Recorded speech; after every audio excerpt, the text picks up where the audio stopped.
May isang nasa 8 gulang na commoner, na biglang nakita ang kanyang sarili na muling nagkatawang tao sa katawan ng isang noble mula sa isang bahay na malapit na sa bingit ng pagbagsak. Nang walang pagpipilian kundi ang umangkop, kailangan niyang magtrabaho ng walang pagod upang iligtas ang kanyang bagong pamilya mula sa pagkasira.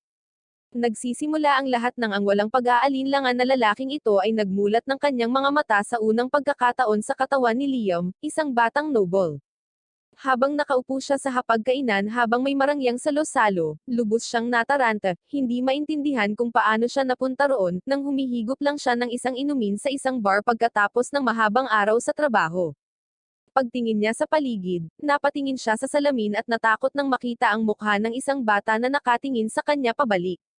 Ang realisasyon ay parang kidlat, at siya ay nagpakawalan ng isang nakakabingi na hiyaw, na nakuha ang atensyon ng lahat sa silid, kabilang ang kanyang mahigpit na ama, ang pinuno ng pamilya Hamilton, si Mr. Hamilton.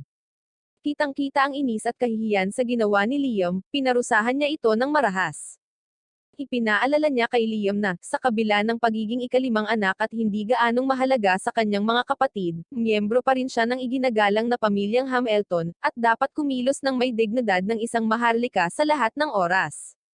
Nananatiling tahimik si Liam, lubos na naliligaw at walang kaalam-alam tungkol sa lalaking nang-aaway sa kanya at sa kakaibang sitwasyong kinalalagyan niya. Ang katulong sa tabi niya, na napagkakamalang lungkot ang kanyang pagkalito dahil sa pasaway ng kanyang ama, ay sinubukan siyang i-comfort. Sinabi niya na dapat siyang magpasalamat na ang kanyang ama ay nasa mabuting kalagayan ngayon, dahil sa ibang araw, ang mga bagay ay maaaring maging mas masahol pa. Casual niyang binanggit ang dahilan ng pambihirang pagkagalak ng konde, sa wakas ay nagkaroon na siya ng anak na babae matapos mabiyayaan ng isang string ng mga anak na lalaki, at ang party na ito ay isang pagdiriwang ng kanyang kaarawan. Habang ang mga piraso ay nagsimulang mahulog sa lugar, si Liam ay unti-unting nauunawaan na kahit papaano ay itinulak siya sa papel ng isang anak ng noble. Sa pag-aakalang isa lamang itong hindi kapani-pani walang matangkad at kakaibang panaginip, nagpasya siyang itulog ito, tiwala na madyay gising siya pabalik sa kanyang dating buhay. Ngunit pagdating ng umaga, nagising siya sa katawan ng parehong batang lalaki. Kaya, napagtanto niya na ito ay hindi isang panaginip, ito ang kanyang bagong realidad. Walang ideya si Liam kung bakit siya napunta sa kakaibang sitwasyong ito, ngunit walang ibang pagpipilian, sinimulan niyang tanggapin ang kanyang bagong katotohanan at nagpasya na sumama dito. Nagbibihis ng maayos na damit ng batang noble na tinitirhan niya ngayon, nagtakda si Liam upang galugarin ang kanyang kapaligiran. Una sa kanyang agenda ay tingnan ang balkonahe para sa isang mas mahusay na view ng Hamilton Estate. Habang naglalakad siya papunta sa balkonahe, namangha siya sa malawak na lupain na nakapalibot sa mansion, na buong pagmamalaking ipinaalam sa kanya ng katulong na lahat ay kabilang sa pamilya Hamilton. Habang pinag-iisipan pa ni Liam kung paano makaka-adjust sa kakaibang buhay na ito, pinatawag siya ng kanyang kapatid na si Bruno para sa seryosong pag-uusap tungkol sa kanilang bagong silang na kapatid na babae. Ito si Bruno, ang pang-apat na anak ng Hamilton family, at mukhang may plano na siya para sa hinaharap ng baby sister nila. Kumpiyansa siyang idineklara na dapat siyang lumaki na maganda para makapag-asawa siya sa maharlikang pamilya, isang hakbang na pinaniniwalaan niyang ang tanging paraan upang matiyak ang kinabukasan ng pamilya Hamilton. Ipinaliwanag ni Bruno ang malagim na sitwasyong kinakaharap ng pamilya. Ang mga Hamilton ay nasa bingit ng pagkawala ng kanilang noble status na nabigong makamit ang anumang bagay na kapansin-pansin sa loob ng 3 henerasyon.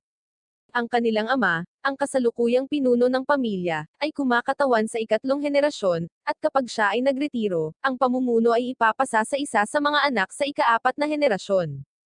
Kumbinsido si Bruno na hindi nila makakamit ang anumang makabuluhang bagay sa oras na iyon, na magreresulta sa pagka-demote sa mga Hamilton sa mga karaniwang tao. Determinado na pigilan ito, nakikita ni Bruno ang potensyal na pagpapakasal ng kanilang kapatid na babae bilang isang ginintoang pagkakataon upang iligtas ang kanilang pamilya. Sa kabila ng pagiging mas matanda lamang kay Liam ng 1 taon, dinadala ni Bruno ang kanyang sarili na may maturity na higit pa sa kanyang edad, at hinikayat niya si Liam na simulan din ang pag-iisip tungkol sa kinabukasan ng pamilya. Pagkatapos naputol ang kanilang pag-uusap nang pumasok ang kanilang tutor sa silid, upang magsimula ng isang aralin sa mga pangunahing kaalaman sa mahika. Nang malaman ni Liam na mag-aaral na siya ng magic, halos hindi mapigilan ni Liam ang kanyang kasabikan. Tumayo siya mula sa kanyang upuan, gumawa ng magkahalong kahihiyan at pagkalito mula kay Bruno, na nagulat sa sigasig ng kanyang kapatid. Sinusubukang pigilin ang mga inaasahan ni Liam, binabalaan siya ni Bruno na isa lamang sa 100 tao ang nagtataglay ng likas na talento na kinakailangan upang maging mahusay sa mahika, na nagpapaliit sa posibilidad ng tagumpay. Gayunpaman, nananatiling determinado si Liam dahil hindi siya nagkaroon ng pagkakataong ito sa kanyang nakaraang buhay. Kaya, siya ay nakatutok ng husto, sabik na matuto. Pagkatapos ng klase, sumugod si Liam sa kasambahay, iginiit na dalhin siya nito sa library. Kasunod ng kanyang pangunguna, sabik siyang nagsimulang maghanap ng mga libro sa mahika. Dama po ang kanyang mga mata sa isang librong pinamagatang Novice Fire Magic. Nang walang pag-aalinlangan, binuklat niya ang mga pahina nito at sinusunod ang mga hakbang para sa pagcast ng isang basic fire spell. Sa pag-concentrate, nagawa niyang magsindi ng maliit na apoy sa kanyang hintuturo. Ang kasambahay, na dilat ang mata sa pagkamangha, ay pinuri ang young master para sa kanyang kakayahang gumawa ng mahika sa kanyang unang pagsubok. Sabik na palawakin ang kanyang kaalaman, bumisita si Liam sa opisina ng kanyang ama para humiling ng access sa mga grimoires mula sa library. Ang kanyang ama, na halos nakatutok mula sa kanyang trabaho, ay nagbigay ng pahintulot na nagpapakita ng kaunting interes sa mga hangarin ng kanyang ikalimang anak. Sa pagsang-ayon ng kanyang ama, si Liam ay hindi nag-aksaya ng oras sa pangangalap ng mga libro at paglubog sa kanyang sarili sa mga nilalaman nito. Hindi nagtagal, nakabisado na niya ang isang fire spell na tinatawag na Flame Cutter, at sa isang buwan lang ng mahigpit na pagsasanay, matagumpay na na-master ni Liam ang Flame Cutter spell nang hindi gumagamit ng grimoire. Ipinagmamalaki niya ang kanyang pag-unlad, ipinakita niya ang kanyang bagong nahanap na kasanayan kay Bruno, na nagulat na ang kanyang nakababatang kapatid na lalaki ay natutunan ang spell ng mag-isa. Nakaramdam ng matinding tunggalian ng magkapatid, hinawakan ni Bruno ang grimoire ni Liam, determinadong alamin ang shortcut para tumugma sa kakayahan ni Liam, ngunit hindi nagbunga ang kanyang mga pagtatangka. Napagtanto ni Bruno ang katotohanan, inamin ni Bruno na kapansin-pansin ang hilig ni Liam sa magic, kaya hinimok niya ang kanyang nakababatang kapatid na ipagpatuloy ang kanyang pag-aaral, na hinuhulaan na ang talento ni Liam ay magdadala sa kanya ng katanyagan at katayuan. Gayunpaman, binanggit din ni Bruno na ang lumalagong kinang ni Liam ay maaaring tumalima sa natitirang bahagi ng pamilya Hamilton, at mausisa niyang itinanong kung ang dedikasyon ni Liam ay bahagi ng isang plano upang maging susunod na pinuno ng sambahayan. Ngunit tiniyak siya ni Liam, ipinaliwanag na nag-aaral siya ng magic bilang isang libangan lamang at walang intensyon na makipagkumpetensya para sa trono, lalo na hindi laban sa kanilang panganay na kapatid na si Albert. Pagkatapos nito, ipinagpatuloy ni Liam ang kanyang mahiwagang pagsasanay, pinagkadalubhasaan ang bawat novice fire spell sa libro. Kaya, itinatakda niya ang kanyang mga gawain sa susunod na target, ang novice ice spell. Pagkatapos ay nilapitan siya ng kanyang ama, nang marinig ang tungkol sa kanyang bagong natuklasang kakayahan sa mahika. Sa wakas ay nakakita ng ilang potensyal sa kanyang ikalimang anak, nagpa siya si Mr. Hamilton na magkaroon ng interes kahit na may isang mabigat na dosis ng pag-aalinlangan. Pagkatapos ay may pag-aalinlangan niyang hiniling kay Liam na ipakita ang kanyang mga kakayahan, at tumugon si Liam sa pamamagitan ng pagyayelo ng isang libro gamit ang kanyang bagong ice magic. Hindi napahanga si Mr. Hamilton at walang humpay na nagtanong kung iyon lang ang pinakamahusay na magagawa ni Liam, ngunit ipinaliwanag ni Liam na nagsimula pa lang siyang mag-aral ng ice magic, at para patunayan pa ang sarili, ibinunyag niya na pinagkadalubhasaan niya ang bawat novice fire spell sa loob lang ng isang buwan. Binago ng paghahayag na ito ang lahat dahil ang mabagsik na pag-uugali ni Mr. Hamilton ay natutunaw sa pagtawa, na nagpapahayag na ang langit ay dapat na sa wakas ay nakangiti sa pamilya Hamilton. Hinihikayat niya si Liam na ipagpatuloy ang kanyang pag-aaral, tinitiyak sa kanya na mas maraming grimoires ang ibibigay kung kinakailangan.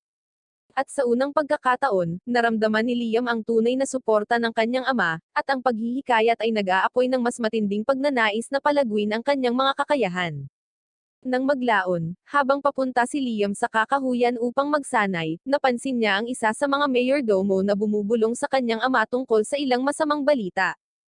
Hindi alam ang sitwasyon, nagpatuloy si Liam sa kagubatan, kung saan nakatagpo niya ang isang lalaking nakasuot ng puting Amerikana na nagpapahinga sa ilalim ng puno. Ang lalaki ay casual na nagtanong kung si Liam ay isa sa mga anak ni Mr. Hamilton, at nang kumpirmahin ni Liam, ang lalaki ay palihim na sinabi sa kanya na hulihin siya.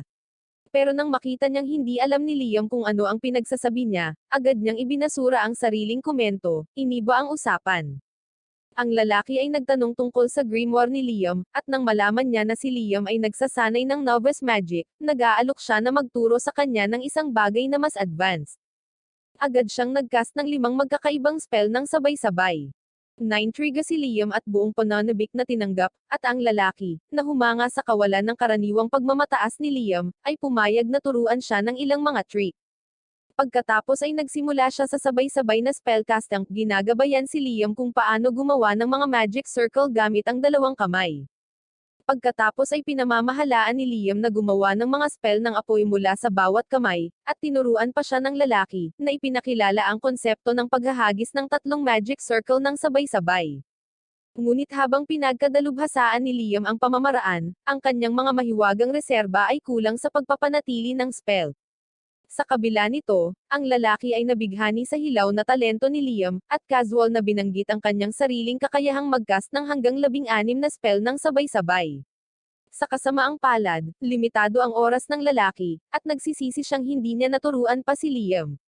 Bilang regalo sa pamamaalam, inabutan niya si Liam ng singsing, tinawag itong Magicpedia, isang artifact na naglalaman ng kaalaman sa daan-daang grimoires na halaga ng magic. Pagkatapos, habang isinusuot ni Liam ang singsing sa kanyang daliri, napakadaming mahiwagang kaalaman ang lumusob sa kanyang isipan, na pinupuno ang kanyang mga iniisip ng daan-daang mga spell na maaari na niyang matutunan kung gusto niya. Nasa sabik sa bagong natagpo ang kapangyarihan na ito, mabilis na nakabisado ni Liam ang isang wind attack spell. Ngunit kapag ginamit niya ito, ang misteryosong lalaking nagtuturo sa kanya ay naglaho sa hangin, na iniwan si Liam na lubusang naguguluhan. Pagkaraan ng ilang sandali, nagpakita ang kanyang kasambahay, pinagalitan si Liam sa pag-alagala ng mag-isa sa isang mapanganib na lugar, at binalaan siya na may isang kaina-hinalang individual ang nakalusot sa ari-arian.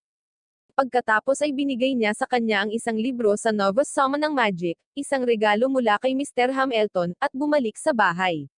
Ngunit bago pa ito tuluyang maproseso ni Liam, biglang sumulpat muli ang misteryosong lalaki. Ibinunyag niya na ikinubli niya lamang ang kanyang sarili upang maiwasang makita ng katulong, na biglang nagpahiwatig ng panganib na maaari niyang idulot. Sa limitadong oras na natitira, nag-aalok ang lalaki na turuan si Liam ng isang huling spell. Pagkatapos ay hiniling niya kay Liam na pumili ng spell mula sa summon ng magic book, at pagkatapos ng ilang pag-iisip, pumili si Liam ng spell para magpatawag ng salamander, isang mababang antas ng fire spirit. Kasunod ng patnubay ng lalaki, ginamit ni Liam ang singsing para mag-spell. Ang pagpapatawag ay matagumpay. Ang salamander ay agad na hinihigop sa singsing. Ipinaliwanag ng lalaki na ang singsing ay gumagana bilang isang walang limitasyong archive na nagre-record ng bawat detalye ng proseso ng pagpapatawag ng salamander. Namangha sa gamit ng singsing, nag-aalok si Liam na ibalik ito, sa pag-aakalang ito ay may malaking halaga. Gayunpaman, minaliit ng lalaki ang kahalagahan nito, na inilalarawan ito bilang isang tool na nag-iiwas lamang sa gumagamit mula sa paghalukip-kip sa mga mabibigat na grimoires. Nagalak si Liam ay patuloy na nag-eeksperimento sa pagpapatawag ng mga spell mula sa grimoire, ngunit nang siya ay bumaling upang humingi ng pag-aproba ng lalaki, natuklasan niya na ang kanyang tagapagturo ay nawala muli. Ngunit sa pagkakataong ito, ang tanging bakas na natitira ay isang mensaheng nakasulat sa lupa, na humihimok kay Liam na patuloy na mag-aral ng mahika at huwag kailanman ibunyag ang kanilang pagtatagpo sa sinuman. Ang kanilang oras na magkasama ay maikli, ngunit itinuturing ni Liam ang lalaki na kanyang master at nakadarama ng labis na pasasalamat para sa kanyang karunungan. Makalipas ang isang buwan, nakabisado na ni Liam ang isang kahanga-hangang arsenal ng pag-atake at mga summon ng spell. Pagkatapos, pinagsasama niya ang kanyang mga kasanayan upang lumikha ng isang functional furnace, gamit ito upang makagawa ng puting uling. Isang araw, binisita ni Bruno si Liam at laking gulat niya nang makitang nakaipon na si Liam ng malaking supply ng puting uling, at kahit isang bag ng echo crystals, mga makapangyarihang bagay na ginamit upang maibalik ang mahiwagang enerhiya. Pagkatapos ay buong pagmamalaki na ipinaliwanag ni Liam na siya mismo ang gumawa ng mga kristal, sa pamamagitan ng paggamit ng 5 uri ng mahika ng sabay-sabay, isang gawaing nagha-highlight sa kanyang pambihirang kakayahan. Si Bruno, na humanga sa pag-unlad ng kanyang nakababatang kapatid, ay nagpahayag ng kanyang pagmamalaki at ibinahagi ang kanyang mga plano para sa hinaharap. Inanunsyo niya ang kanyang intensyon na magpakasal sa isang mababang ranggo na marangal na pamilya, upang makakuha ng kalayaan mula sa sambahayan ng Hamilton. Ipinaliwanag ni Bruno ang kahalagahan ng kalayaan sa pamamagitan ng pagbabahagi ng isang malungkot na kabanata mula sa kasaysayan ng kanilang pamilya. Inihayag niya na, sa isang desperadong pagtatangka na iligtas ang kanilang marangal na katayuan, ang kanilang ama ay minsang nagpadala ng isang malaking batalyon upang labanan ang isang selyadong halimaw sa isang malayong lupain. Ang paglusob ay natapos sa isang mapangwasak na pagkatalo, na may iilan lamang na mga sundalo ang nakaligtas. Ngunit sa kabila ng kabiguan na ito, si Mr. Hamilton at ang kanilang panganay na kapatid ay nananatiling walang humpay sa kanilang pagpupursige na mapanatili ang posisyon ng pamilya, kahit na nangangahulugan ito ng paggamit ng mga mahigpit na hakbang.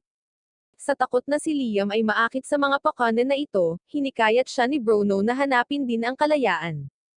Sineseryoso ang payo ni Bruno, sinimula ni Liam ang kanyang paghahanap para sa kalayaan sa pananalapi. Pagkatapos ay ibinente niya ang kanyang puting uling, kumita ng isang mabigat na supot ng mga gintong barya, at nililiber ang kanyang sarili sa isang masarap na mangkok ng ramen sa isang lokal na kainan. Dahil sa inspirasyon ng pagkain, nagpasya siyang ipakilala ang kultura ng ramen sa sambahayan ng Hamilton. Sa pamamagitan ng paggamit ng ice spirit, ni-dehydrate niya ang noodles para makagawa ng instant ramen at tinuturuan ang chef ng pamilya kung paano ito ihanda. Sa tiwala na ang produktong ito ay maaaring maging isang kumikitang negosyo, ipinakita ni Liam ang kanyang ideya sa isang lokal na mangangalakal. Gayunpaman, tumanggi ang negosyante, na nagpapaliwanag na tanging ang panganay na anak ng pamilya Hamilton, si Albert, ang may awtoridad na magsagawa ng negosyo sa ngalan ng sambahayan. Dismayado pero hindi titigil, umalis si Liam sa shop, alam niyang nakikinig si Albert sa kanyang usapan. Dahil sa paninibugho sa lumalaking kakayahan at ambisyon ni Liam, humakbang si Albert at ipinahayag na hindi na niya papayagan si Liam na malayang kumilos. Si Liam, gayunpaman, ay umuwi at nananatiling motivated na ituloy ang kanyang mga layunin. Iniimbak niya ang kanyang mga nilikha sa isang dimensional na sistema ng imbakan, na ginawa niya gamit ang isang spell mula sa singsing. Upang iwasan ang kontrol ni Albert, gumawa si Liam ng isang matalinong plano at gumamit ng hindi kinaugalian na spell sa pagtawag upang lumikha ng isang clone ng kanyang sarili, na inatasan ito sa paglalakbay sa malalayong lupain upang ibenta ang kanyang mga kalakal, habang siya ay nananatili sa likod upang makagawa ng higit pa. Pagkalipas ng ilang araw, nakatanggap si Liam ng bayad mula sa mga item na nabili ng kanyang clone, na direktang idineposito sa kanyang dimensional na storage system. Tuwang-tuwa, ipinagdiwang niya ang tagumpay ng kanyang plano, alam na opisyal na nagsimula ang kanyang paglalakbay tungo sa kalayaan.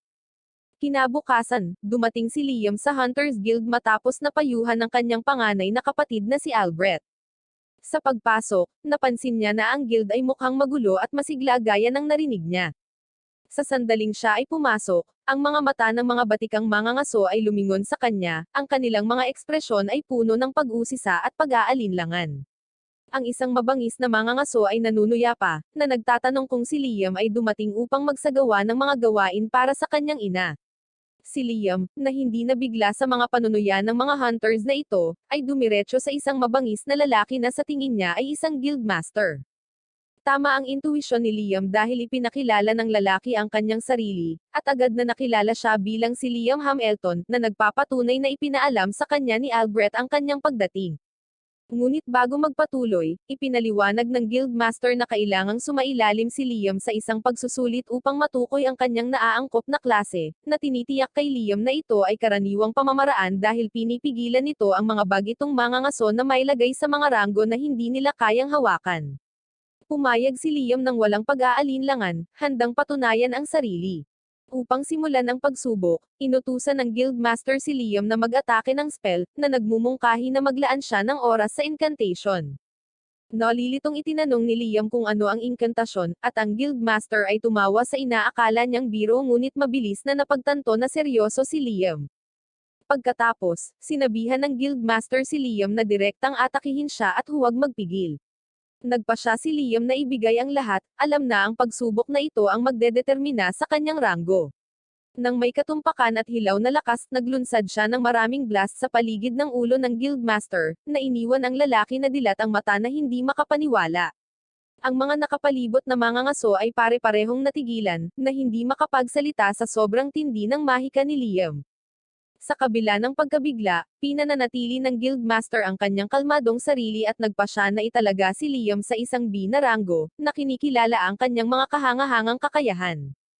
Si Liam, gayunpaman, ay nananatiling nag-iisip, hindi nagbibigay ng indikasyon kung siya ay nasiyahan or hindi. Habang lumalabas si Liam sa guild, sinusuri niya ang kanyang bagong B-rank na tag, hindi sigurado kung ano ang mararamdaman tungkol dito. Habang siya ay nawawala sa pag-iisip, isang kaakit-akit na babae na may kapansin-pansing mga katangian ang lumapit sa kanya, ipinakilala ang kanyang sarili bilang Asona. Nagkomento siya kung gaano mapanganib ang manghuli ng mag-isa at nagmumungkahi na bumuo ng isang partido.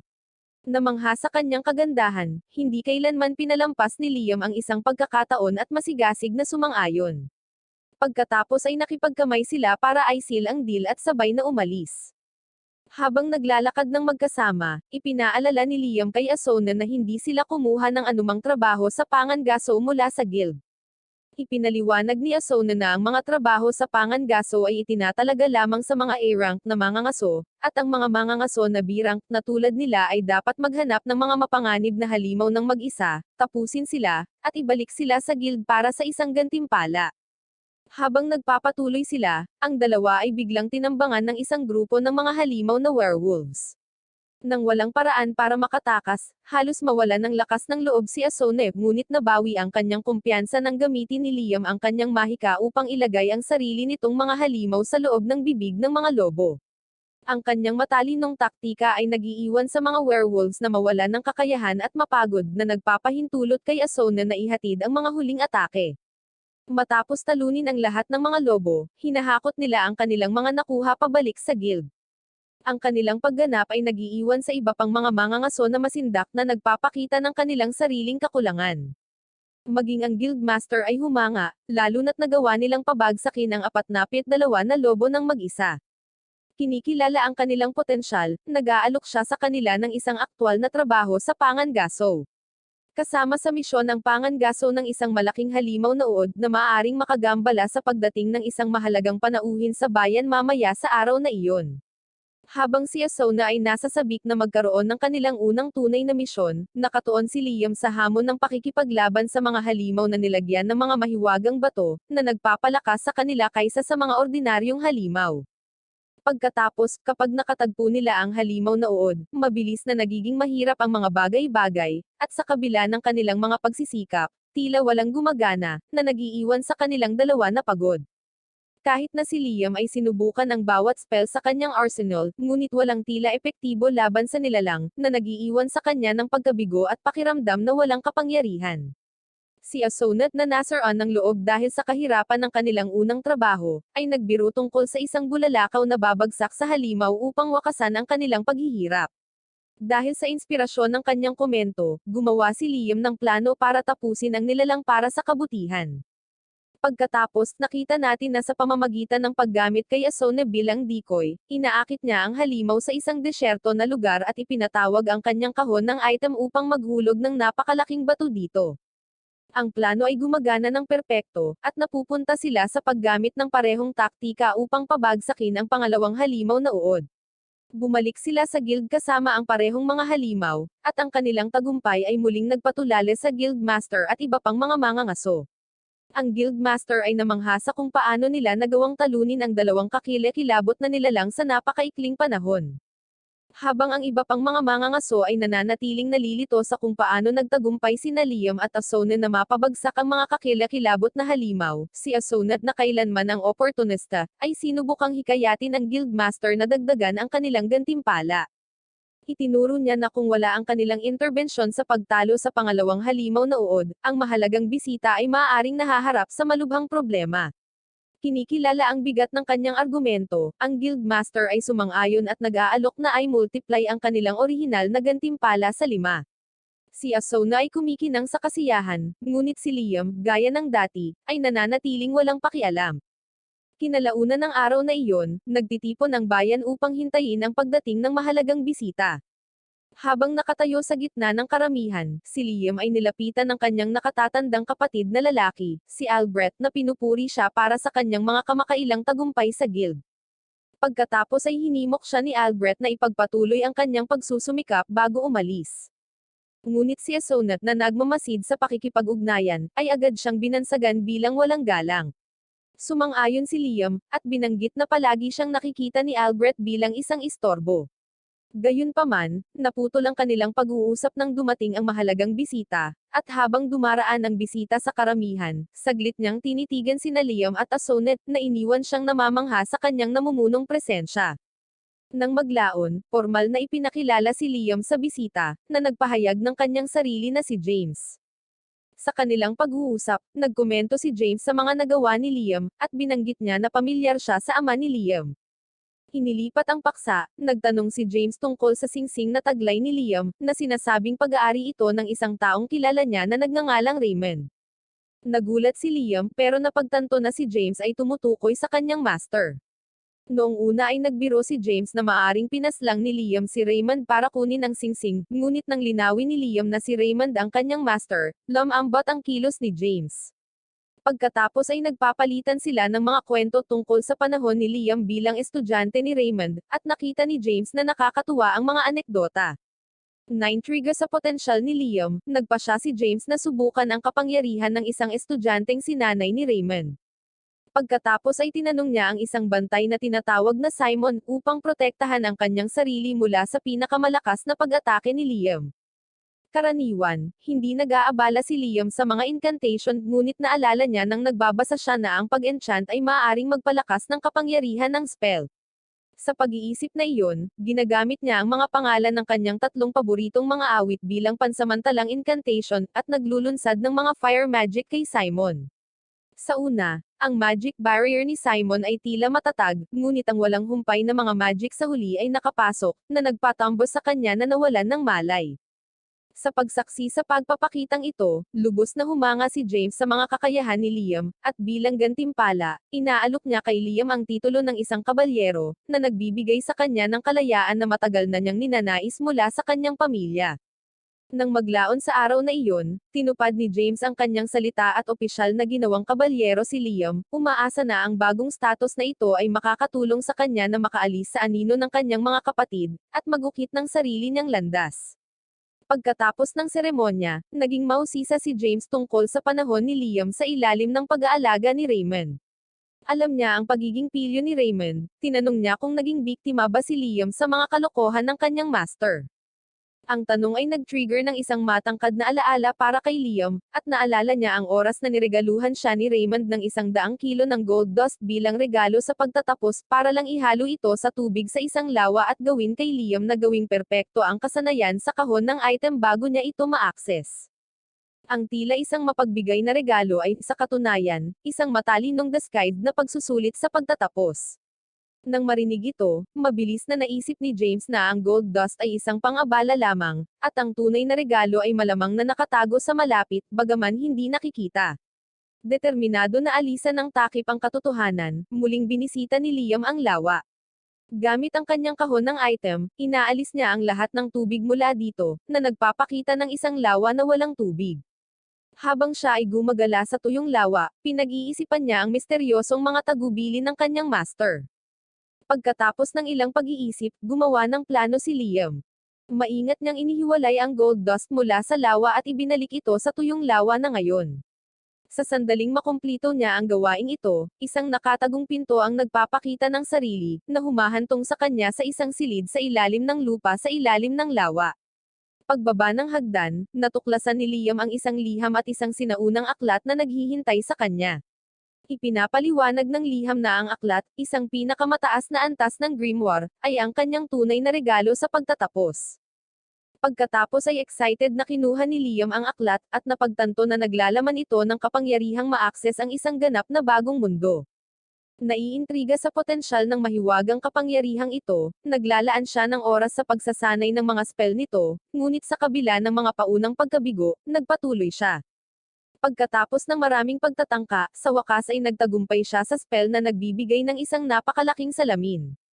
Sa paghakbang sa salamin, nakita ni Liam ang kanyang sarili sa isang kahaliling dimensyon, isang malawak na espasyo na ganap na hiwalay sa mundo ng spellcaster.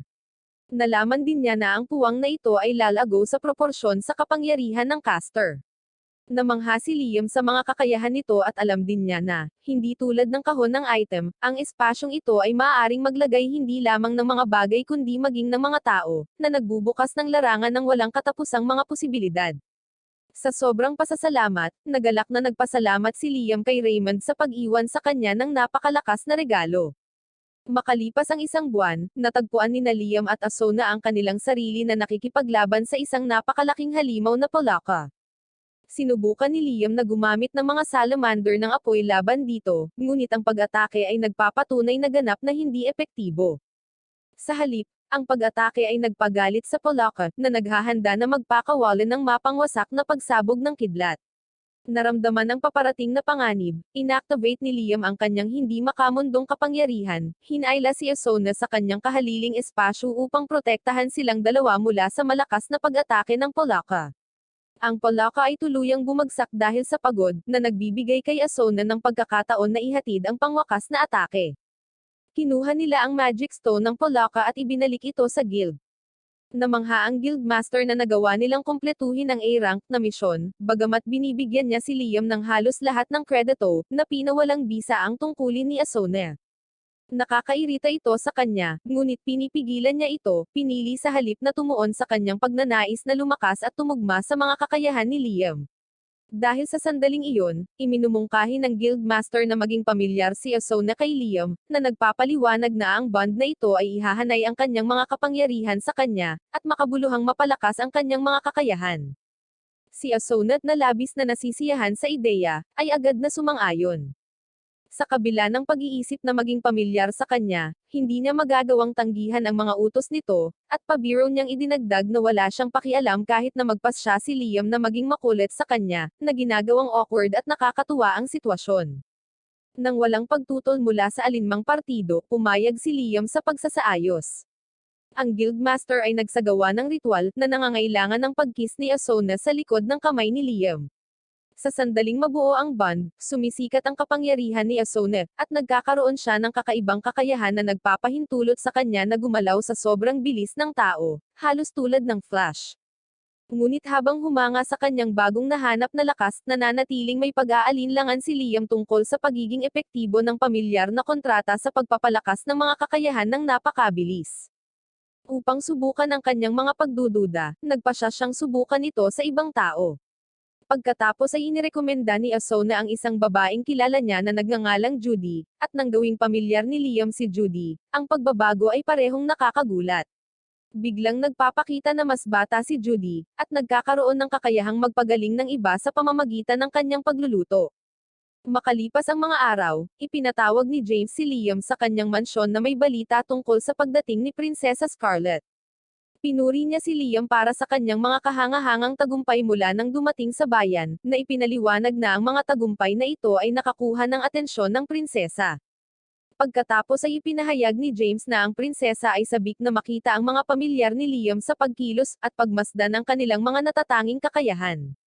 Gayunpaman, tahasan ang pagtanggi ni Liam, na ipinaliwanag na ito ay isang insulto sa kanyang mga pamilyar, na kanyang mga pinagkakatiwalaang kaibigan, hindi sa ilang sideshow performers. Pagkatapos niyang sabihin ito, iginagalang ni James ang kanyang desisyon at hinayaan siyang umalis ng walang karagdagang pagpipilit. Lingid sa kaalaman ni Liam, nakabalat kayo talaga si Prinsesa Scarlet bilang isang katulong at naririnig niya ang buong usapan.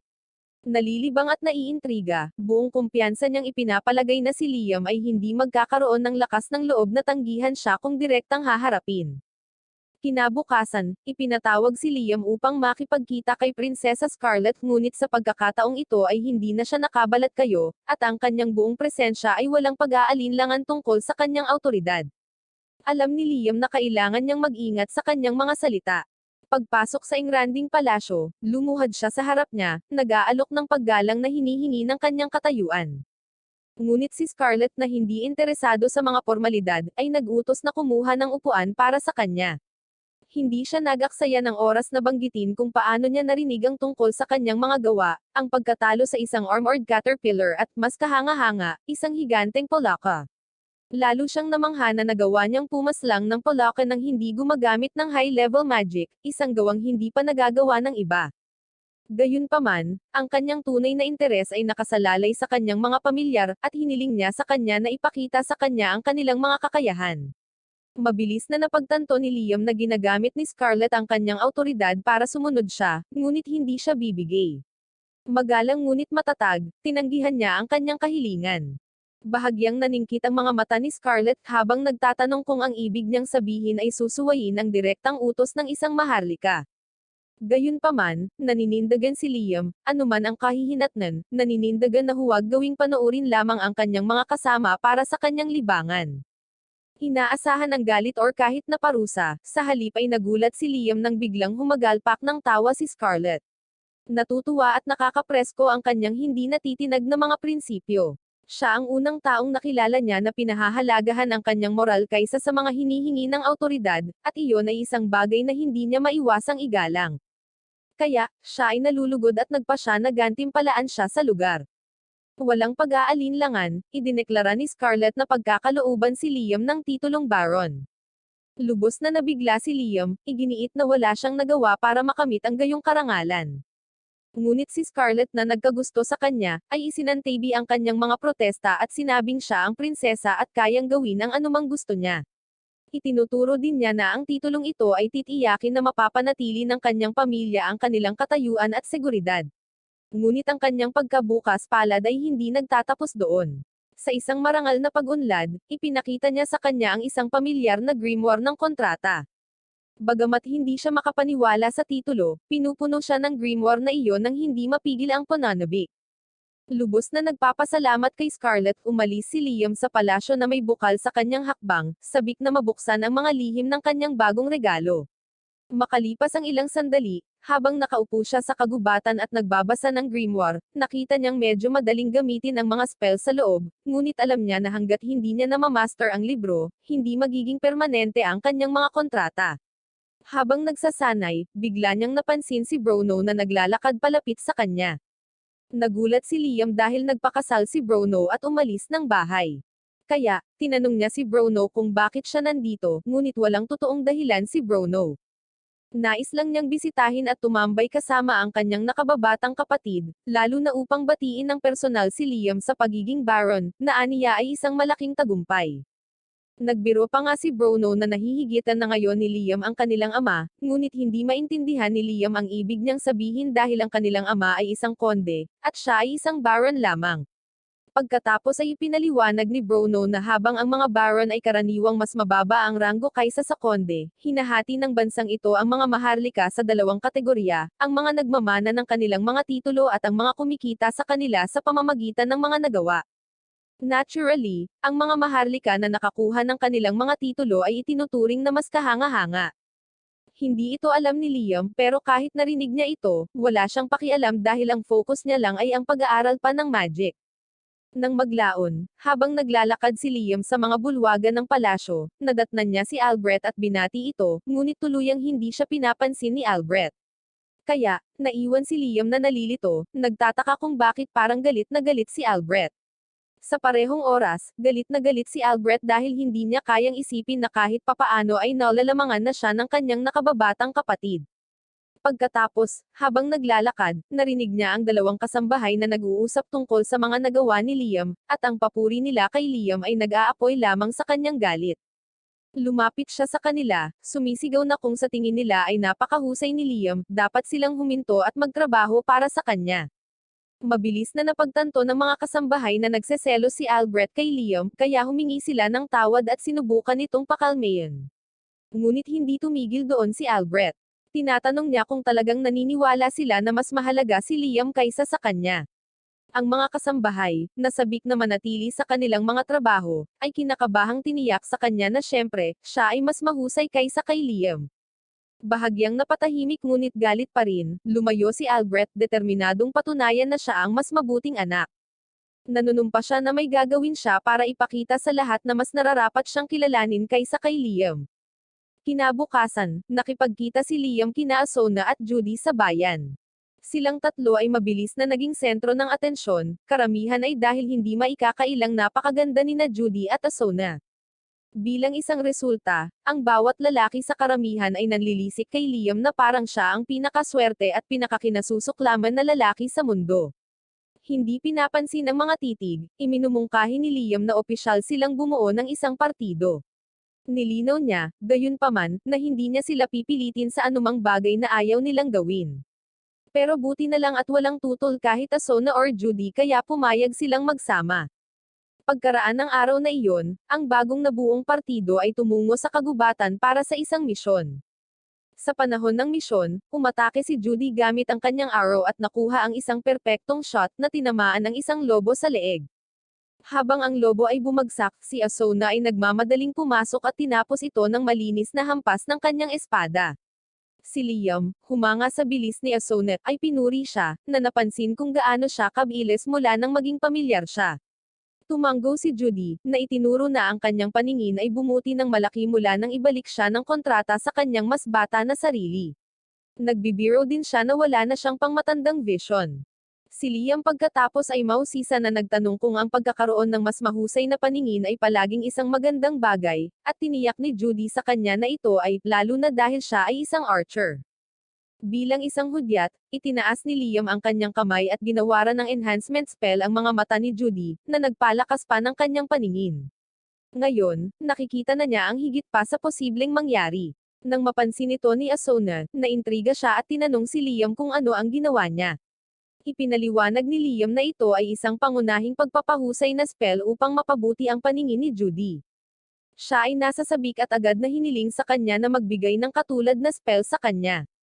Gayunpaman, nag-aalangan si Liam, na ipinaliwanag na habang mapapahusay niya ang kanyang mga kakayahan sa pakikipaglaban, hindi katumbas ng halaga ang panganib dahil ang pinahusay na lakas ay maaaring magdulot ng labis na strain sa kanyang katawan, na posibleng magdulot ng malubhang pinsala, tulad ng mga bali. Ngunit ang mga spells tulad ng pagpapahusay ng paningin ay ligtas at epektibo. Salamat sa spell, maaari na ngayong mag-snipe si Judy ng mga target mula sa hindi kapani-paniwalang distansya, at labis siyang nagpapasalamat kay Liam para sa pag-upgrade. Pagkatapos ng isang produktibong araw ng pangangaso, bumalik ang grupo sa guild, ngunit sinalubong sila ng kaguluhan. Tinanong ni Asona kung ano ang nangyayari, kaya ipinaliwanag ng guildmaster na ang Dragon Fiend, ang Raiden, ay minsang tinatakan sa kakahuyan na ito ng lolo sa tuhod ni Liam. Ngunit sinira ng walang isip na si Albrecht ang selyo sa isang bigong pagtatangka na talunin ang Raiden, at ngayon ay nakawala na ang halimaw. Sinabi ng guildmaster na alam nila kung paano muling i-reseal ang Raiden at natipon na ang mga taong kailangan para gawin ito, ngunit ang totoong problema ay ang mga anak ng Raiden. Ang mga maliliit na halimaw na iyon ang siyang nagdudulot ng lahat ng pagkasira sa ngayon. At saka, kung maaari silang magdulot ng ganitong kalaking pinsala, nakakatakot isipin kung ano ang maaaring gawin ng totoong Raiden kapag nabawi niya ang kanyang lakas. Ngunit sa kabutihang palad, ang malaking Raiden ay nasil ng napakatagal na aabutin ng humigit kumulang 1 linggo para makarecover siya para umatake. Kaya, kung maaari nilang i-reseal siya bago, maiiwasan nila ang sakuna. Determinado si Liam na tumulong, kaya tumakbo siya papunta sa kinaroroonan ng Raiden at nakita siyang binabantayan ng kanyang 3 maliliit na anak. Ang maliliit na anak ay hindi ganoon kalaki, kaya nagpa siya si Asona na kunin ang kanyang mga pagkakataon at umatake para sa isang pag-atake. Ngunit bago siya makapaghampas, isa sa mga maliliit na dragon ang nagpaputok sa kanya ng napakalaking bowl ang apoy.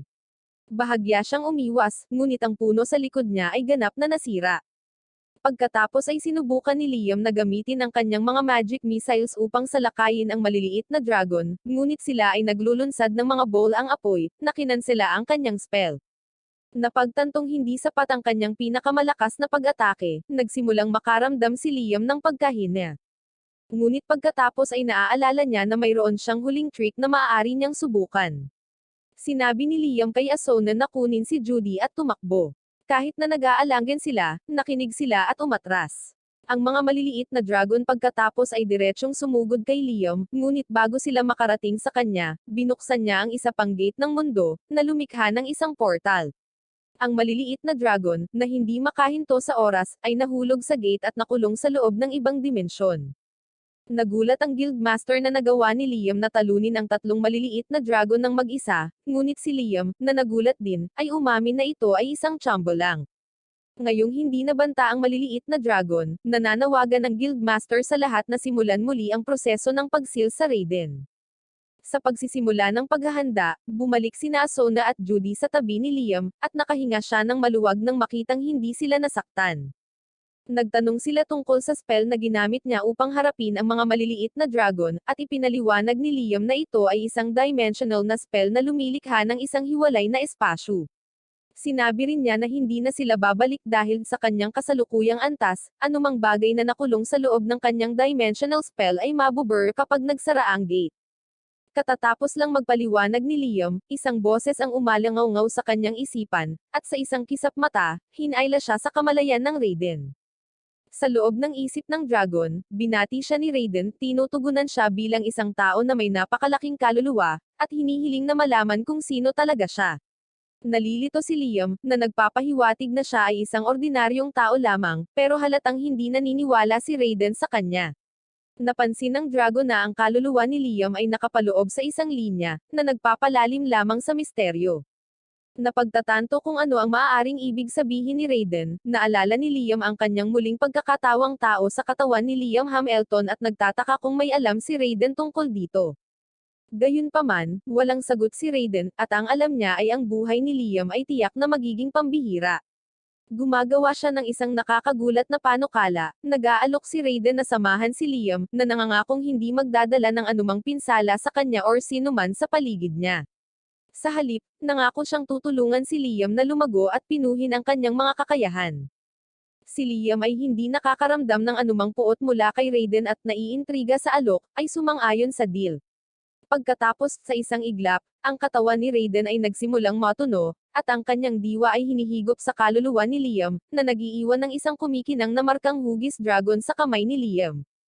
Agad na naramdaman ni Liam ang lakas na damaloy sa kanya. Upang subukan ito, naglunsad siya ng magic missile sa kalangitan at nagulat siya ng matagumpay niyang nakontrol at inilunsad ang 17 spells ng sabay-sabay. Kaya, malinaw na ang kapangyarihan ni Raiden ay higit na nagpahusay sa kanyang mga kakayahan. Gayunpaman, ang bagong nahanap na kapangyarihan ay may hindi sinasadyang mga kahihinatnin. Ang siksik na mana na nagmumula sa katawan ni Liam ay nagiging sanhi ng lahat ng nasa malapit na makaranas ng matinding pananakit ng ulo. Pagkatapos ay napansin ni Liam ang lahat ng tao sa paligid niya na nahihirapan, at mabilis na napagtanto na ang kanyang hindi nakokontrol na mana ang may kasalanan.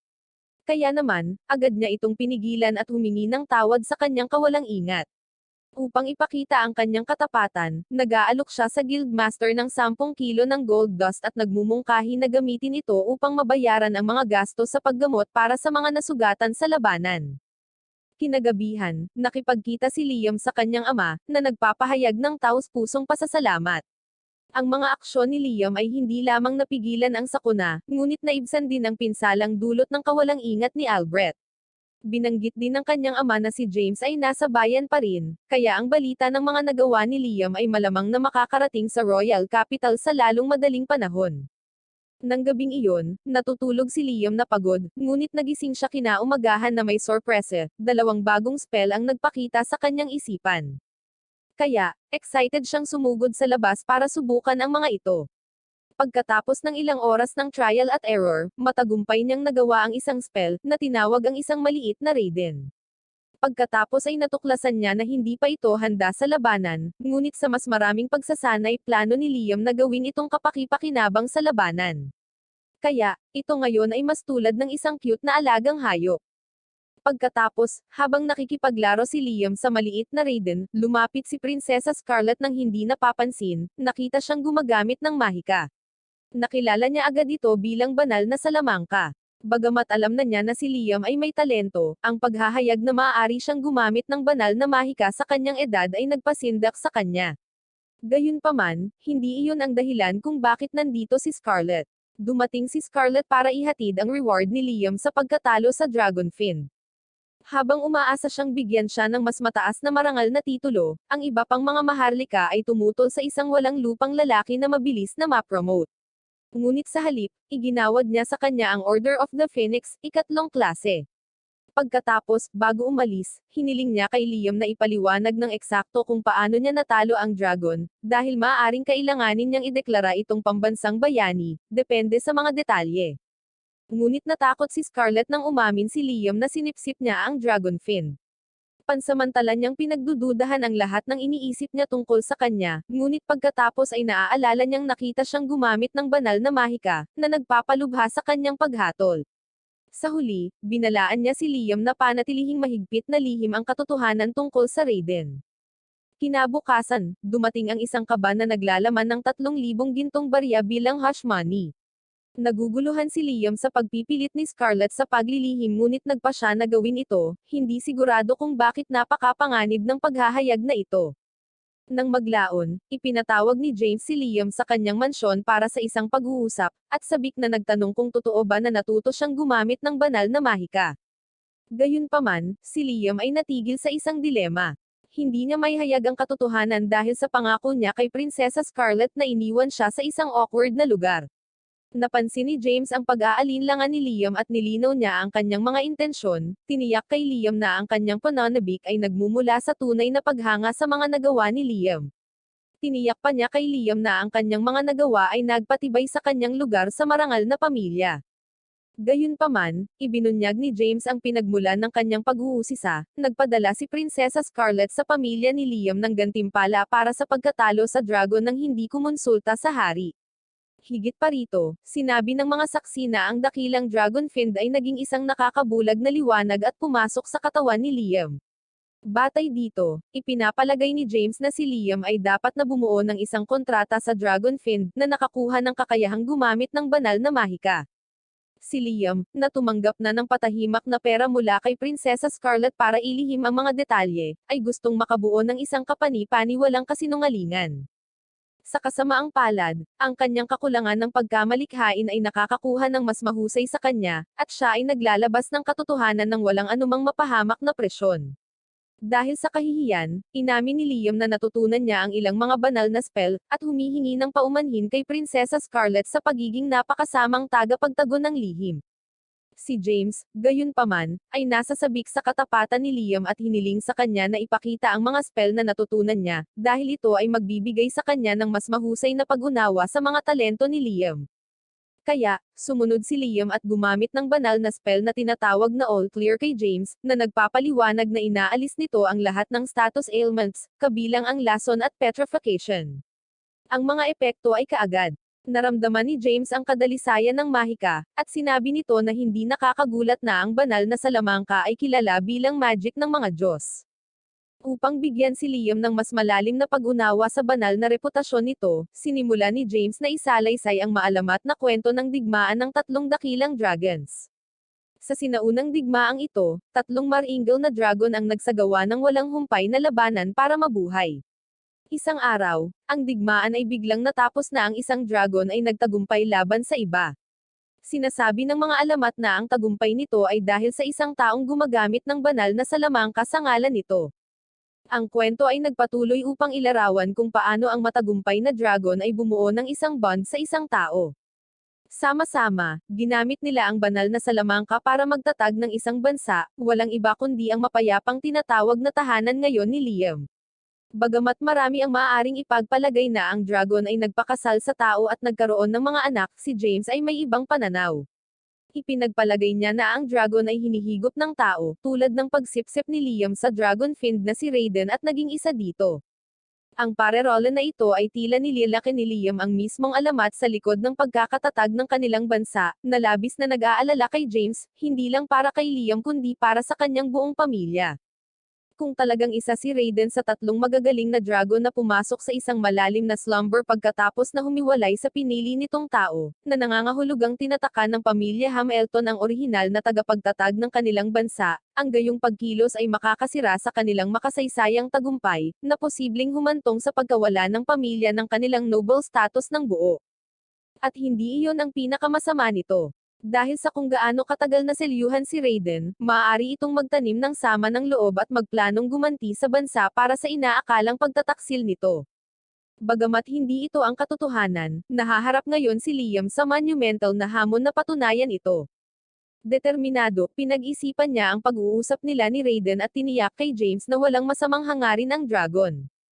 Ipinaliwanag niya na si Raiden ay sumanib sa kanya dahil lamang sa curiosity tungkol sa kanyang buhay. Nasiyahan sa paliwanag na ito, napagpasyahan ni James na si Liam ay maaaring maging tagapagligtas ng kanilang bansa. Dahil doon, pinayagan ni James na umalis si Liam. Si Liam, nasabik na malinisan ang kanyang isip, ay nagtungo sa bayan kung saan nakatagpo niya ang kanyang dalawang tapat na pamilyar, sina Asona at Judy. Pagkatapos, biglang hinawakan ni Asona ang kamay ni Liam at hinayla siya palayo sa nagkakagulong mga tao bago pa siya mapansin ng sinuman. Nalilitong tanong ni Liam, ano nangyayari? Kaya ipinaliwanag ni Asona na ang salita ng kanyang mahusay na tagumpay ay kumalat, at ngayon ang bawat adventurer sa bayan ay nais na sumali sa kanyang partido. Ibinigay niya sa kanya ang isang malawak na listahan ng mga aplikante, na nag-iiwan sa kanya ng nakakatakot na gawain ng pagpili ng kanilang susunod na kasama sa koponan. Nang maglaon, umuwi si Liam at binati siya ng kasambahay, na nagpaalam sa kanya na nakatanggap siya ng daan-daang proposal sa kasal. Ngunit nang bahagya siyang tingnan ng isa, nagpakita ang kanyang nakatatandang kapatid na si Bruno, iginiit na pakasalan ni Liam ang babaeng personal niyang pinili para sa kanya. Gayunpaman, mas curious si Bruno sa mga latest na nagawa ni Liam, nagtataka kung bakit kahit ang mga matataas na nobles ay sabik na ihanay ang kanilang mga sarili sa kanilang pamilya sa pamamagitan ng kasal. Nananatili sa kanyang pangako kay Prinsesa Scarlet, maingat na iniiwasan ni Liam na ibunyag na naabsorb niya ang dragon, at sa kanyang pinakamahusay na poker face, ipinagdasal niya na alisin ni Bruno ang paksa. Nang hapong iyon, dinala ni Liam sina Asona at Judy sa kakahuyan. Doon, ginagamit niya ang kanyang Otherworld spell para dalhin sila sa isang bagong dimensyon, na buong pagmamalaki na inilalantad ang isang bahay na siya mismo ang nagtayo. Ipinakita niya ang kanyang kahusayan sa spell habang ipinapakita niya ang mga ito sa paligid. Pagkatapos, para mapahusay ang natural na pakiramdam ng kapaligiran, tinawag ni Liam ang isang mababang antas ng madilim na espiritu upang lumikha ng kadiliman at gayahin ang gabi. Ipinatawag din niya ang apoy na espiritu, salamander, upang sindihan ang simi niya. Nang magkomento si Judy na ang espasyo ay masyadong madilim, na itinuro na ang madilim na espiritu ay dapat na may ayos ang antas ng kadiliman, gayunpaman, napagtanto ni Liam na ang espiritu ay hindi pa kayang gawin iyon. Determinado siyang ayusin ito, nagpasya siyang i-level up ang madilim na espiritu sa isang mid-level na bersyon at itali ito bilang kanyang pamilyar na nagpapahintulot na mag-evolve ito. Ngayon ang madilim na espiritu ay ganap na nakontrol ang pag-iilaw, na bumabalot sa espasyo ng mas natural na ambience. Gamit ang kanyang singsing, na gumaganap bilang isang magic spell store device, sinisipsip ni Liam ang mga kakayahan ng Dark Spirit, na natutong magpatawag ng mga mid-level spirit. Dahil sa pagunlad na ito, ina-upgrade din niya ang kanyang Salamander Spirit sa mid-level na bersyon. Pagkatapos, gamit ang parehong paraan, ina-upgrade ni Liam ang kanyang iba pang mga pamilyar, nag-iimbak or nagpapatawag ng mga spell sa kanyang singsing, at pinagkadalubhasaan ang mga ito ng sabay-sabay. Tuwang-tuwa sa kanyang pag-unlad, hindi makapaghintay si Liam na tuklasin ang mga bagong mastered spell na ito. Ang kanyang pagkahilig sa mahika ay nagtutulak sa kanya pasulong, at sa hiling ni Raiden sa isip, naghahanda siya para sa susunod na yugto ng kanyang paglalakbay sa kakahuyan. Makalipas ang ilang sandali, tinawagan ni Raiden si Liam upang ipatawag ang kanyang anak. Gamit ang summon ng spell na ginagawa niya, nagawa ni Liam na ipatawag ang isang batang dragon. Nakapagtataka, dinala siya ng dragon sa isang nakatagong nayo ng fairies kung saan masayang naglalaro ang mga pixies. Gayunpaman, ang kanilang kagalakan ay mabilis na napalitan ng takot kapag nakita nila ang isang maruming tao, at sila ay nagkalat sa gulat. Huminto lamang sa pagtakas ang mga pixies nang magsabi siya na siya ay ipinadala ni Raiden. Bilang patunay, binuhat niya ang batang dragon para makita nila, kaya nakilala ng mga pixies ang dragon at naniwala sa kanya. Ipinaliwanag ni Liam na ipinadala siya upang protektahan sila, dahil matagal na silang biktima ng mga sakam na tao na nangangaso ng kanilang mga pakpak para kumita. Dati-rati ay sinasangga sila ni Raiden ng isang mahiwagang hadlang, ngunit ngayon ay nais niyang si Liam ang pumalit sa tungkuling iyon.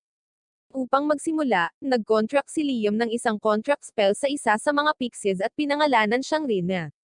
Binabago ng spell ang maliit na pixie sa isang mas mature na elf.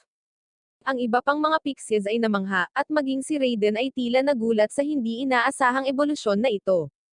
Ipinaalam niya kay Liam na ang mga mahiwagang nilalang ay kadalasang maaaring mag-trigger ng kanilang paglaki sa mas advanced na mga anyo. Nasaksihan ng pagbabago ni Rina, ang iba pang mga pixies ay sabik na nakikiusap kay Liam na pangalanan din sila. Pagkatapos ng walang pag-aaksaya ng oras, pinangalanan ni Liam ang lahat ng pixies na nagre-resulta sa isang serye ng mga katulad na ebolusyon.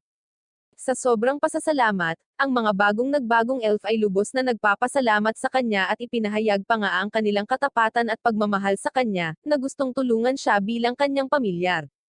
Habang nagtatanong ang mga elf kung ano ang maaari nilang gawin, walang kaalam-alam na inutusan sila ni Liam na magtayo ng isang nayon kung saan sila mabubuhay at uunlad. Pagkatapos ay hinirang niya si Rina, ang unang pixie na kanyang binago, bilang pinuno ng nayon, at masigasig niyang tinanggap ang tungkulin. Pagkatapos, habang ang mga elf ay abala sa kanilang sarili sa pag-iisip kung paano gumawa ng mga tahanan, si Liam, na napagod sa lahat ng kaganapan, ay nagpa siya na mag-explore. Hindi nagtagal ay naramdaman niya ang isang malakas na mahiwagang enerhiya na nagmumula sa kakahuyan. Kasunod nito, napadpad siya sa isang napakalaking puno na namumunga ng nagniningning na bunga. Si Rina, na sinundan siya, ay nagpapaliwanag na ang prutas ay isang puro pagtitipon ng magic power na iniimbak ng mga pixies sa mga nakaraang taon. Sa sandaling iyon, hinimok ng dragon si Liam na kainin ang prutas, at pumayag si Rina. Walang pag-aalinlangan, kinuha ito ni Liam at kumagat. Pagkatapos, kaagad, ang kanyang katawan ay nagsisimulang lumiwanag, at nararamdaman niya ang kanyang kapangyarihan na lumalaki ng husto. Upang subukan ito, naglunsad siya ng ilang magic missiles na namangha sa kanilang pinahusay na lakas. Nasiyahan sa kanyang pinahusay na kakayahan, umalis si Liam sa nayon.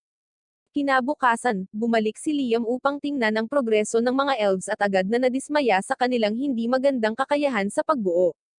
Ang kanilang tinaguriang bahay ay mistulang isang malungkot na tumpok ng mga patpat at dahon na pinagsasama-sama ng isang bata. Sa kanilang pagtatanggol, wala sa kanila ang kumuha ng klase sa engineering. Habang nakatayo doon si Liam at pinag-iisipan ang ginawa nila, isang malakas na hiyawan ang umalangaw-ngaw mula sa malayo. Nagmamadali patungo sa tunog, natuklasan nila ang isang grupo ng mga bandido na nakahuli sa isa sa mga elf. Nang makita ng mga bandido si Liam, nagkamali ang mga bandido na siya ay isang hindi nakakapinsalang bata, kaya ang isa sa kanila ay may kumpiyansa na sinugod siya. Ngunit walang kahirap-hirap na inatake ni Liam ang lalaki sa kanyang mga magic missiles. Ang iba pang mga bandido, na hindi natuto sa pagkakamali ng kanilang kaibigan, ay sumugod din. Ngunit sa pagkakataong ito, ipinatawag ni Liam ang kanyang duplicate, at magkasama silang naghahari sa mahiwagang pagkawasak, na tinatalo ang mga bandido nang wala sa oras. Tuwang-tuwa ang mga elf sa sobrang lakas ni Liam, ngunit mas inaalala niya ang kanilang kaligtasan. Napagtantong masyadong mapanganib ang lugar, ginamit niya ang kanyang Another World spell para tumingin sa kahaliling dimensyon. Sa una, nag-aalala siya na hindi ito kalakihan para paglagyan ng mga elf, ngunit salamat sa boost na natanggap niya mula sa Magic Power Fruit, ang dimensyon ay mas malaki kaysa sa inaasahan niya. Kaya't mabilis na hinimok ni Liam ang mga elf na pumasok sa portal, dinadala sila sa ligtas na lugar. Sa sandaling dumating sila sa kanilang bagong tahanan, ang mga elf ay nabigla sa kung gaano kabilis sila naglakbay. Ipinaliwanag ni Liam na ang lupaing ito ay pag-aari niya at ito ay magliligtas sa kanila mula sa mga tulisan. Dahil sa labis na kabaitan, lumuhad ang mga elf, nakikiusap na siya ang maging pinuno nila. Iminumungkahi pa nga ng ilan na gawin siyang kanilang hari. Dahil sa kahihiyan at pakiramdam na hindi karapat-dapat sa titulo, si Liam ay tumuon sa pagiging pinuno, sa pag-aakalang ito ay hindi gaanong nakaka-pressure. Nang maglaon, tinatrato ni Liam ang mga elf sa isang kapistahan ng Roman habang nagsasanay ng mataas na antas na banal na mahika na iniregalo sa kanya ni Raiden. Pagkatapos ng 4 na araw ng pagsubok at kamalian, sa wakas ay nakabisado na niya ang spell. Sabik na subukan ito, tumuon siya sa isang lokasyon, inilalagay ang kanyang duplicate doon, at naghahanda na ay teleport ang lahat ng sabay-sabay. Pagtitipon ng mga babae, isinaaktibo niya ang spell, at sa isang iglap, nahanap nila ang kanilang sarili sa isang bagong lokasyon. Ang kanilang destinasyon ay nahayag na isang misteryosong lugar na tinatawag na Sylvanlands. Pagkatapos, namangha ang mga babae sa maganda na tanawin. Tuwang-tuwang pinag-uusapan ni Liam kung paano niya gustong gawin ang spell ng higit pa, na nangangarap na mag-teleport kahit saan niya gusto ng madali. Sa sandaling iyon, humakbang pasulong si Liam, iniunat ang kanyang kamay, at sinira ang selyo sa lupa, na nagpapakita ng mas masigla at nakamamanghang tanawin. Tuwang-tuwa ang mga elf sa pagbabagong anyo, ngunit bago sila tumira rito, nahaharap sila sa isyu ng tubig. Upang malutas ito, nagpatawag si Liam ng isang espiritu ng tubig at humingi ng tulong sa paghahanap ng mapagkukunan ng tubig. Sa tulong niya, mabilis siyang nakahanap ng angkop na lugar at pinasalamatan siya para sa tulong. Sa pamamagitan nito, halos naresolba na ang problema sa tirahan ng mga elf, at nakadama ng tagumpay si Liam. Pagkatapos ay ginugugol niya ang susunod na ilang araw sa pagsasanay sa kakahuyan upang paikliin ang oras ng pagkakakast para sa kanyang teleport spell, at pagkatapos ng maraming pagsubok at pagkakamali, sa wakas ay nakamit niya ang tagumpay. Walang hangganan ang kanyang excitement. Nang maglaon, naghanda si Liam na umalis sa nayon, at ipinagkatiwala sa mga batang dragon na bantayan ang mga elf habang wala siya. Sa pamamagitan ng paggamit ng kanyang bagong pinahusay na spell, nag-teleport si Liam sa palasyo ni Princess Scarlet. Tinanong ng prinsesa kung may sinabi sa kanya si Raiden tungkol sa Promised Land. Itinanggi ito ni Liam ngunit binanggit niya ang pagtuklas ng isang selyadong lupa na nagpapukaw sa kanyang interes. Hiniling niya na makita ito, ngunit humingi muna ng pabor si Liam. Nang maglaon, ipinakilala ni Scarlet si Gulak, ang engineer ng Royal Court. Gamit ang pamilyar na kontrata, gumawa si Liam ng kopya ni Gulak para tumulong sa pagtatayo ng nayon ng mga elf. Kapag ito ay tapos na, dinala ni Liam si Scarlet at ang kopya sa selyadong lupain. Nang makita ito, namangha si Scarlet sa paniniwalang maaaring ito na nga ang Promised Land ng alamat. Upang subukan ang kanyang teorya, gumawa si Scarlet ng isang sinaunang singsing, at nang hawakan ito ni Liam, ang buong lupain ay kumikinang sa lakas at nagsimulang lumutang. Namangha ang prinsesa sa nakita, at nagsimulang manginig ang kanyang boses habang yumuyuko siya sa harap ni Liam, na tinutugunan siya bilang Panginoon ng Promised Land. Ipinahayag niya ang kanyang pagnanais na makasama siya sa pagbuo ng isang bagong bansa sa lupaing ito, at lahat ng iyon ay nagpaparamdam kay Liam na parang isang surreal na panaginip. Ngunit ang gravity ng sitwasyon ay mabilis na lumubog dahil napagtanto niyang nagsisimula pa lamang ang kanyang mga responsibilidad. Pagkatapos, nakita namin ang court mage na nag-set up sa lugar habang si Liam ay nahaharap sa isang matinding labanan sa isang beast monster. Gamit ang nagninangas na missile spells, nagawa niyang talunin ang nilalang at angkinin ang tagumpay. Pagkatapos, lumingon si Liam sa prinsesa at tinanong kung balak niyang bumalik sa kanyang kaharian. Sumagot siya na nandoon siya para pagsilbihan siya kung kailangan niya ng anuman, idinagdag na mas gusto niyang hindi siya tawaging prinsesa kundi tawagin siya sa kanyang pangalan. Nag-alinlangan si Liam, itinuro ang kanyang mataas na katayuan, ngunit tiniyak siya ng prinsesa, ipinaliwanag na ang kanyang pamilya ay nagdadala ng bloodline ng Great Dragon, tulad ng ginawa niya, at ang kanyang tungkulin ay paglangkuran siya sa lahat ng oras. Ipinaalam sa kanya ni Liam na may gustong ipakita sa kanya ang dragon, at agad siyang pumayag, at sinabing handa na siya. Dumating sila sa isang napakalaking tarangkahan at pumasok sa loob, at nakita nila ang isa pang napakalaking dragon na nagpapahinga doon. Pinagmasdan ni Liam ang nilalang at napansin na ito ay tila gawa sa metal. Biglang nagmulat ng mata ang dragon at nagpakawalan ng nakakabinging dagandong. Nagulat, humingi ng sagot ang kordero mula sa dragon sa loob niya, na nagpaliwanag na ito ang tagapag-alaga ng lupain, na ang pangalan nito ay nakasulat sa sinaunang script sa noo nito. Sinabi ni Raiden kay Liam na para makuha ang pagsunod ng tagapag-alaga, kailangan niyang burahin ang isa sa mga letters sa pangalan nito. Mabilis na natukoy ng prinsesa ang pangalawang titik, at ginamit ni Liam ang kanyang mahika upang agad itong burahin. Ang Guardian Dragon ay tumigil sa kanyang puot, yumuko kay Liam bilang pagsuko. Nilapitan ng prinsesa ang dragon at hinawakan ito, napansin na nanatili itong kalmado.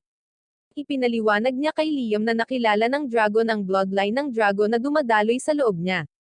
Pagkatapos, iniwan ni Liam ang prinsesa kasama ang Guardian Dragon, ngunit bigla niyang naalala ang kanilang naunang pag-uusap at napagtanto na hindi niya sinasadyang tinukoy muli siya bilang prinsesa, isang bagay na kanina ay nagpainis sa kanya.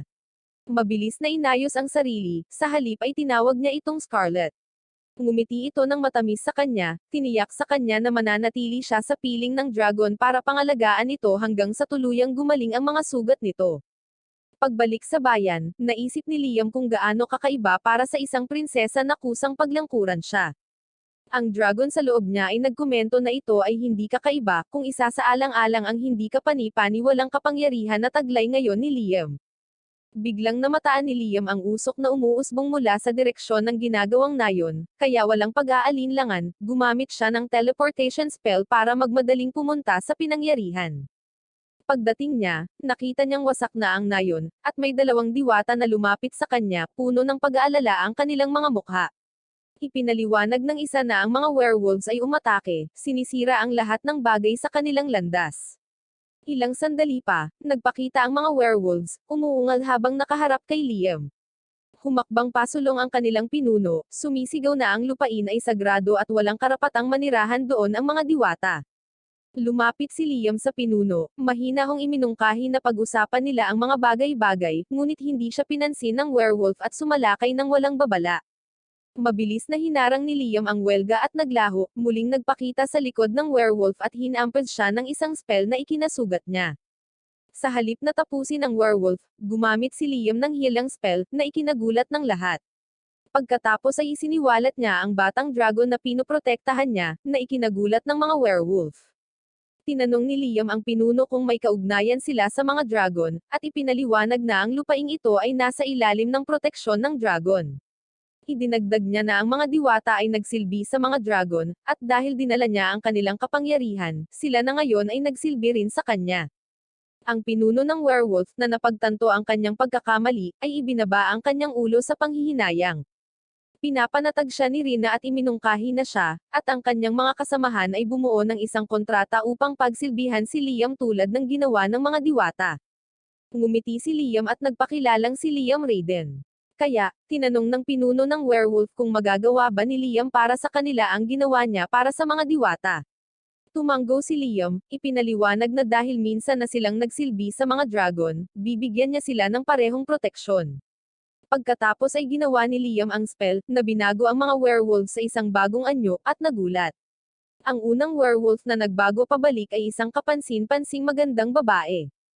Kinabukasan, namasyal si Liam sa bayan at pinagmasdan ang mga werewolf na tumutulong sa muling pagtatayo ng mga bahay.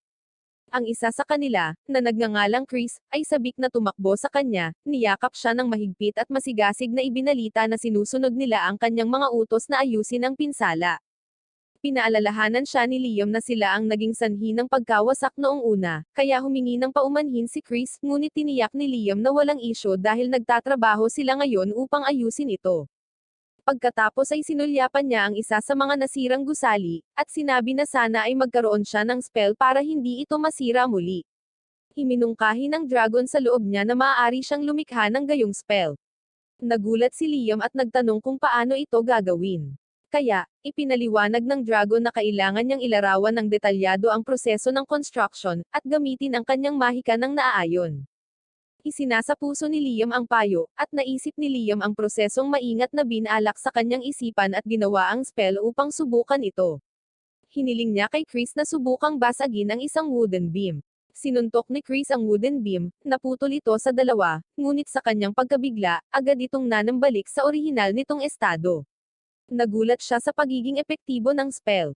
Nang maglaon, nakipagsapalaran si Liam sa isang liblib na lugar upang magsanay ng mga bagong spell, na sumasalamin sa mga makabuluhang pagpapabuti na ginawa niya. Pagkatapos ay hinimok siya ng dragon na patuloy na paunlarin ang kanyang mga kakayahan, at iminungkahi na kapag itinatag niya ang isang mahusay na bansa, maaari siyang lumikha ng mga natatanging spell na naaayon sa mga pangangailangan nito. Sumang-ayon si Liam, nasasabik tungkol sa pag-asam ng paggawa ng mga spells mula sa simula at pagmaster ng kanilang paggamit. Hindi nagtagal ay nilapitan ni Rina si Liam, at ipinaalam na may isang grupo ng mga tao ang naghahanap sa mga diwata. Mabilis na tinungo ni Liam ang kagubatan, kung saan may nakita siyang mga mandirigma na tumutudyos sa mga diwata. Humakbang siya at binalaan ang mga mandirigma na lisanin ang sagradong lupaing ito. Binaliwala nila ang kanyang babala at hiniling na umalis siya sa kanilang landas. Bilang tugon, nagpakawala si Liam ng isang barrage ng nagninangas na missile na nagbabala sa kanila na ito na ang kanilang huling pagkakataon para umatras. Hindi napigilan, sinugod siya ng isa sa mga mandirigma sakay ng kabayo. Kaya, naglaho si Liam, muling nagpakita sa likuran ng nakasakay, at hinampens ng malakas na ang mandirigma ay naitapon mula sa kanyang kabayo. Pagkatapos ay ginawa niya ang parehong bagay sa kanilang lahat, at ang huling natitirang mandirigma ay nataman ng napakalakas na ang kanyang helmet ay lumipad habang siya ay bumagsak sa lupa. Pagkatapos ay mahigpit na binalaan ni Liam ang grupo na huwag nang muling tumuntong sa sagradong lupaing ito. Pagbalik sa nayon, si Liam ay mainit na sinalubong ni Rina, na tumakbo palapit sa kanya, nag-aalala para sa kanyang kapakanan. Tiniyak niya rito na maayos na ang lahat at naayos na ang sitwasyon. Pagkatapos ay ipinaalam sa kanya ni Rina na ang mga diwata, na tumakas sa kanilang mga tahanan dahil sa mga gwardya, ay nangako na sa kanya ng kanilang katapatan. Nang marinig ito, binansagan ni Liam ang mga diwata, na binago ang bawat isa sa kanila bilang mga elf. Kinagabihan, tinipon ni Liam sina Scarlet, Rina, at Chris sa kanyang tahanan para pag-usapan ang mga kamakailang pangyayari. Iniharap niya ang helmet na kinuha niya sa mga mandirigma at tinanong kung may nakakilala dito. Sinuri ni Scarlet ang artifact at ipinaliwanag na kabilang ito sa kalapit na lupain ng Beauty, isang karatig na rehiyon na malapit sa Promised Land.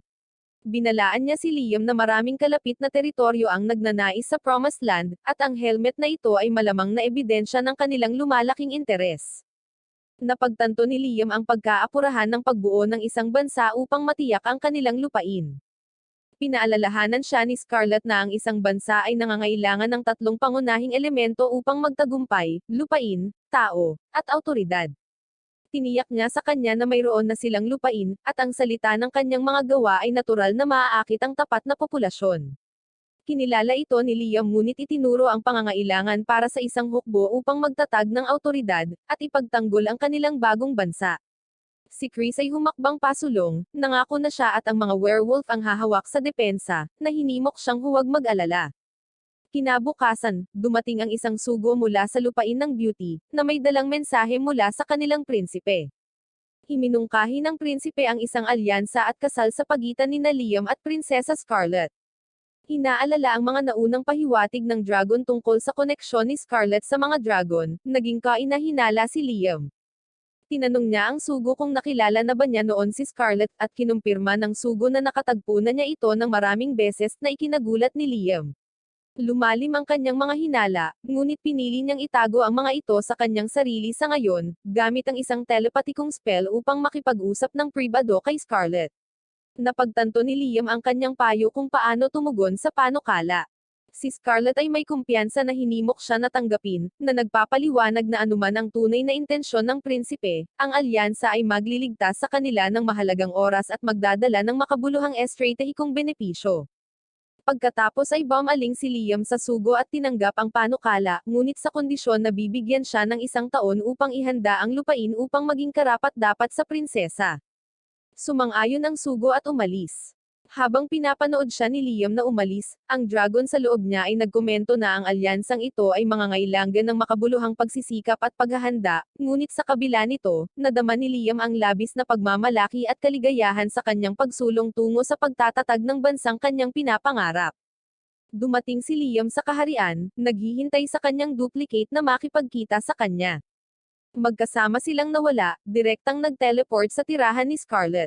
Ipinaliwanag ni Liam na pinone niya ang kanyang duplicate kay Scarlet kanina, na nagpapahintulot sa kanya na gamitin ito bilang isang beacon upang madaling makarating sa kanyang tahanan. Pagdating doon, tinanggal niya ang duplicate at hinampens ito para mawala. Pagkatapos ay nilapitan ni Scarlet si Liam, tinanong kung siya ba ang tunay or isa na lamang na duplicate, ngunit tiniyak siya ni Liam na siya nga ang tunay at naglaan ng ilang sandali upang purihin ang kagandahan ng kanyang tirahan. Pagkatapos ay nagpahayag siya ng interes sa paggalugad sa kaharian dahil ito ang kanyang unang pagbisita. Gayunpaman, ipinaalala ni Scarlet sa kanya ang kanyang katayuan bilang pinuno ng bansa, na nagbabala sa kanya laban sa pag-alagala ng walang ingat. Pagkatapos ay inanyayahan niya ito na sumama sa kanya para uminom ng tsaa, tinitiyak na ang kanyang pagbisita ay nagsimula ng may wastong mabuting pakikitungo. Habang nasa loob ng tirahan, biglang naramdaman ni Liam ang presensya ng espiritu ng dragon sa lugar. Naiintriga, tinanong niya ang dragon sa loob niya kung konektado ba ito sa lugar na ito. Kinumpirma ng dragon na may nakatali dito sa paligid. Lalong na-curious, tinanong ni Liam si Scarlett tungkol sa koneksyon na ito. Inamin ni Scarlett ang pagkakaroon nito, at dinala siya sa isang dragon statue house sa loob ng estate. Ipinaliwanag niya na ang estatwa ay isang treasured artifact na ipinasa sa mga henerasyon sa kanyang pamilya. Sinabi ni Liam na naramdaman niya ang isang malakas na enerhiya na nagmumula rito. Pagkatapos ay inutusan siya ng dragon sa loob ni Liam na sumanib sa estatwa. Nabigla dito, nagcast si Liam ng spell sa artifact, na nag-trigger ng pagdagsa ng enerhiya na naging sanhi ng pagsanib nito sa katawan ni Scarlett. Si Scarlett na nalulula sa biglaang kapangyarihan, ay likas na nagpakawalan ng isang magic spell sa hangin bago bumagsak sa lupa, nakitang-kitang napagod. Hindi nagtagal ay muling lumabas ang estatwa mula sa kanyang katawan, ang enerhiya nito ay nabawasan, at inamin ni Scarlett na ginugol niya ang lahat ng kanyang lakas sa proseso. Ang dragon sa loob ni Liam pagkatapos ay nagsiwalat na ang estatwa ay isa sa kanyang mga nilikha, na ginawa upang payagan ang mga tao na ma-access ang isang bahagi ng kanyang kapangyarihan. Tinanong ni Liam si Scarlett kung ang pagsasanib ay nagbigay sa kanya ng kakayahang gamitin ang lakas ng dragon. Kinumpirma ito ni Scarlett na binanggit na sa maikling pagsasanib, nakapagsagawa siya ng mga spells na katulad ng kay Liam kahit na ito ay nagdulot sa kanya ng pagod. Pagkatapos ay ipinaliwanag ng dragon na mayroong 3 uri ng mga estatwa kung saan ang ginto ang pinakamakapangyarihan. Gayunpaman, ang iba ay nawala sa mga nakaraang labanan. Matapang na ipinahayag ni Liam na gagawa sila ng mga bago, na sinasabing mas alam niya ang proseso kaysa sa iba. Pagkatapos ay tinanong niya si Scarlett para sa mga partikular na materyales na kinakailangan para makagawa ng bagong dragon statue. Gamit ang kanyang mga spells at alchemy skills, matagumpay na nakagawa si Liam ng isa pang estatwa at ibinigay ito kay Scarlett na inutusan siyang ibuhos ang kanyang dugo dito.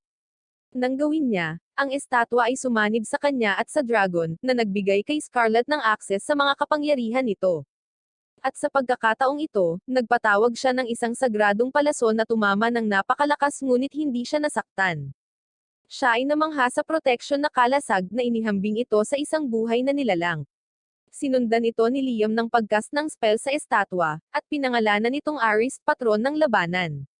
Sinubukan muli ni Scarlett ang kanyang mga bagong kakayahan, na nagpatawag ng isang sagradong sibat na walang kahirap-hirap na pumutol sa mga puno. Namangha siya sa pambihirang lakas na taglay niya ngayon. Pagkatapos ay ipinahayag ng dragon kay Liam na ang katulad na kapangyarihan ay ipinagkaloob sa isa pang tagasunod noong nakaraan. Tinanong ni Liam kung ang itim na dragon ang tinutukoy niya, at kinumpirma ito ng dragon. Naintriga, tinanong ni Liam kung maaari niyang subukan ang proseso, at hinimok siya ng dragon na magpatuloy. Lumapit si Liam sa itim na Raiden, isang napakalaki, kahanga-hangang dragon na malayang gumagalaw. Kasunod ng parehong proseso, binuhusan niya ng dugo ang Raiden at ginamit ang merging spell. Ang enerhiya ng dragon ay sumanib kay Liam, na nagbigay sa kanya ng hindi kapani-paniwalang lakas. Pagkatapos ay nagpakawalo siya ng sunod-sunod na malalakas na pag-atake bago humiwalay sa kanya ang mga dragon, na iniwan si Liam na bumagsak sa lupa, lubos na napagod. Mabilis na sumugod si Scarlett sa kanyang tabi, at tiniyak ni Liam na ayos lang siya, kahit na inamin niyang nawalan siya ng lakas. Pagkatapos ay ipinaalam ng dragon kay Liam na siya lamang ang ikatlong tao sa kasaysayan na nakaligtas sa proseso. Gulat na gulat sa revelasyon, inamin ni Liam na hindi niya alam kung gaano ito kadelikado. Ang dragon, gayunpaman, ay nagsabi sa kanya na ikabisado ang proseso, na nagpapahiwatig na sa gayong kapangyarihan sa kanyang arsenal, ang buong mundo ay maaaring maging kanya balang araw.